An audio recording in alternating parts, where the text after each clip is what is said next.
Hello everyone, एक बार फिर से आपका स्वागत है हमारे इस चैनल पे, जहाँ पे आज हम आपके लिए लेकर के आए हैं एक छोटा सा टॉपिक जो कि इम्पॉर्टेंट है आपके लिए।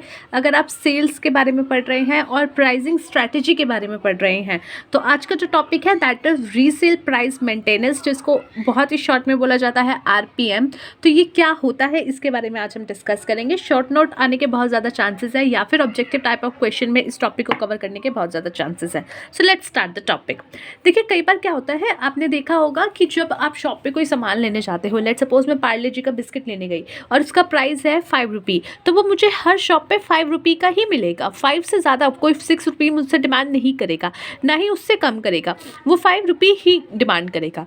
अब आप एक बात सोचिए कि जो रिटेलर को बेचने वाले शॉपकीपर्स हैं, जैसे आप जो कि शॉपकीपर्स हैं जो रिटेलर को बेचते हैं, और वो रिटेलर फिर हमें बेचते हैं, तो इसमें रिटेलर का भी कुछ ना कुछ मार्जिन होता होगा।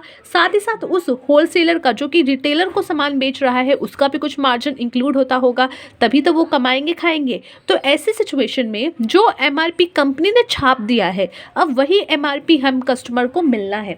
तो बीच में इन लोगों का भी कमीशन बना रहे, यानी कि जो गुड्स मैन्युफैक्चर कर रही है कंपनी, वो अपने कस्टमर तक पहुँचते पहुँचते उसी प्राइस तक पहुँचे जो उस पर छापा गया है। इस चीज़ का मेंटेनेंस बनाए रखना कि भाई उसको अगर 4-5 जगहों से जाना पड़ रहा है, डिस्ट्रीब्यूटर से होलसेलर तक, होलसेलर से आपका जो है रिटेलर तक, एंड देन कंज्यूमर तक, तो उसका जो रीसेल का प्राइस है वो मेंटेन रहे और फाइनल कंज्यूमर तक वही प्राइस पहुंचे जो कि आपने छापा है। और साथ ही साथ जो बीच में आपके लिंक्स हैं, जो आपके डिस्ट्रीब्यूटर्स हैं, जो आपके होलसेलर्स हैं, जो आपके रिटेलर्स हैं, या अदर जो लिंकेज बनती है, वो सब भी आराम से जो है अपना मार्जिन इसमें बनाए रखें। तो वो प्राइस मेंटेन कराना, उसको कहा जाता है रीसेल प्राइस मेंटेनेंस।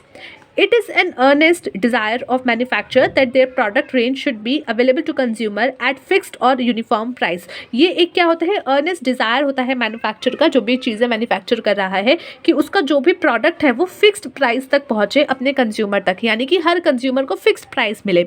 अगर दिल्ली के कंज्यूमर को 5 रुपये का बिस्किट मिल रहा है, तो फिर मुंबई के कंज्यूमर को भी 5 रुपये का बिस्किट मिले। साथ ही साथ यूनिफॉर्म प्राइस हो हर किसी के लिए। For this price are marked on the package, और इसीलिए जो है वो प्राइस जो है वो मार्क किया जाता है पैकेज पे, ताकि प्राइस जो है उसी प्राइस पे कंज्यूमर उसको बाय करे। It contain the artificial rise in the price, और वो पहले से ही जो आर्टिफिशियल प्राइस होता है, प्राइस जो आर्टिफिशियल राइज होता है प्राइस में, यानी कि आर्टिफिशियल यानी कि जो खुद बनाया जाता है। जैसे होलसेलर ने अपना कुछ मार्जिन ऐड कर दिया, जो भी उसका हुआ 50 पैसा 30 पैसा जो भी मार्जिन हुआ, और फिर रिटेलर ने अपना प्राइस मार्जिन उसमें ऐड कर दिया, तो ये क्या है, ये आर्टिफिशियल राइज है। ये जेन्युइनली में कोई राइज नहीं हुआ, बट एक्चुअल में क्या है, उसका खुद का प्रॉफिट है जो वो ऐड करके दे रहा है। तो ये artificial rise in the price, यानी आर्टिफिशियल बढ़ोतरी हुई है प्राइस के अंदर। तो जो वो आर्टिफिशियल प्राइस होने वाली होती है, बढ़ोतरी होने वाली होती है प्राइस में, वो पहले से ही उसमें कंटेन होती है, जो प्राइस उस पर छापा जाता है। When goods are sent to market intermediaries, there is resale from wholesaler to retailer and again from retailer to final consumer। अभी हमने बात की थी, जब गुड्स जो है मार्केटिंग के लिए भेजा जाता है इंटरमीडिएरीज को, तो वो कहाँ जाता है, वो होलसेलर को दिया जाता है, फिर रिटेलर के पास जाता है, फिर जाकर के फाइनल कंज्यूमर के पास जाता है।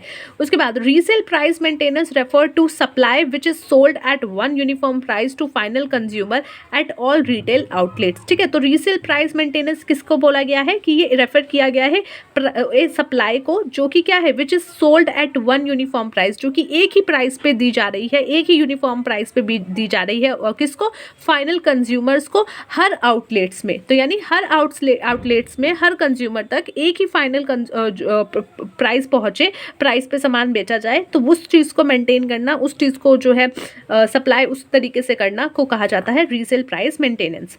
The price is fix by manufacture price fix कर देता है। Distributors can not sell goods at less than this price और मोर देन दिस प्राइस। जो भी डिस्ट्रीब्यूटर है वो उस प्राइस से ना तो कम में बेच सकता है, ना ही ज़्यादा में। It can be a maximum resale price और अ फिक्स्ड रीसेल प्राइस और अ मिनिमम रीसेल प्राइस। तो इसको क्या क्या कहा जा सकता है, कि ये मैक्सिमम रीसेल प्राइस है, इससे ज़्यादा में आप नहीं बेच सकते। ये एक मिनिमम रीसेल प्राइस है, इससे कम में भी नहीं बेचोगे। और ये जो है फिक्स्ड रीसेल प्राइस है। आपने कहीं देखा है अमूल का दूध अगर जो है 30 रुपये की थैली है, तो कोई 29 रुपये में बेच रहा हो, कोई नहीं बेचेगा। क्यों? क्योंकि वो कंपनी का जो है उसने इस तरीके से प्राइसिंग बना रखी है कि भाई हर व्यक्ति तक जो है सेम प्राइस में पहुंचे। अब इसके एडवांटेज क्या है, ये स्मॉल रिटेलर्स को एडवांटेज करता है, वरना क्या होगा, लार्ज पार्टीज जो है वो तो कहेगी चलो 1 रुपये सस्ता बेच देते हैं, हम जो है सस्ता में बेचेंगे तो लोग हमारे पास आ जाएंगे, हम तो इतना प्रॉफिट कमा रहे हैं, मैनेज कर लेंगे। तो यहाँ पे क्या है, ऐसा ना हो, इसीलिए जो है यहाँ पे एक एडवांटेज आता है कि जो स्मॉल रिटेलर हैं वो भी इसी प्राइस पे बेच रहे हैं, लार्ज वाले भी सेम पे बेच रहे हैं, तो स्मॉल रिटेलर को हेल्प हो जाती है एक मार्केट में सस्टेन करने के लिए। Entry into business is not distracted by price. अब अगर आपको जो है किराने की दुकान खोलनी है, अगर दूध बेचना है, अमूल का दूध बेचना है, या ये पार्ले जी जैसे बिस्किट बेचने हैं, तो आपको यहाँ पे परेशानी नहीं होगी कि भाई कोई सस्ता बेच रहा है मैं महंगा बेचूंगा या ऐसा करूंगा, नहीं, वहाँ पे सेम प्राइस है। तो यहाँ पे अगर आप बिजनेस में एंट्री करना चाह रहे हो तो आपको यहाँ पे जो है बिजनेस का एक ब्रॉड बेस्ड मिल जाता है, आपको जो है प्राइस की वजह से अलग नहीं किया जा सकता, आपको जो है प्राइस की वजह से प्रॉब्लम नहीं आएगी। Consumer have to pay a fixed uniform price, there is no bargaining. Consumer को क्या है, फिक्स प्राइस पे देना पड़ता है, कोई बार्गेनिंग नहीं होती। It helps to build the quality and image of the product, और साथ ही साथ क्या है, जो आपके प्रोडक्ट है उसकी क्वालिटी और उसकी इमेज बिल्ड होती है। There is no question of loss leader selling under the RPM, यहाँ पे कोई भी लॉस लीडर वाली जो है सिचुएशन या क्वेश्चन नहीं बनता। अब इसके डिसएडवांटेजेस क्या है, as there is no price competition the consumer do not get advantage of a lesser price. अब जहाँ पे जो है प्राइस कॉम्पिटिशन नहीं होता, यानी कि दो लोग जो है झगड़ नहीं रहे हैं प्राइस को लेकर के कि मैं सस्ता बेचूंगा, मैं सस्ता बेचूंगा, तो कंज्यूमर फंस जाता है, क्योंकि कंज्यूमर को फिर उसी प्राइस में लेना पड़ता है, तो कंज्यूमर को यहाँ पे लेसर प्राइस का एडवांटेज नहीं मिलता। Retailer lose control over pricing, retailers का जो है यहाँ पे कंट्रोल नहीं होता प्राइसिंग पे कि भैया मैं 1 रुपये महंगा बेचूंगा, 2 रुपये महंगा बेचूंगा, नहीं। There is no competition amongst manufacturer and trader, manufacturer और ट्रेडर के अगेंस्ट कोई यहाँ पे कंपटीशन नहीं होता। अ हेल्दी कंपटीशन अगर एग्जिस्ट करता है तो वो हमारे मार्केट के लिए अच्छा होता है। तो ये चीज़ आप ध्यान दीजिए कि कंपटीशन को बिल्कुल खत्म कर देना is not a good thing, competition होना चाहिए, बट अ हेल्दी कंपटीशन, थोड़ा बहुत कंपटीशन।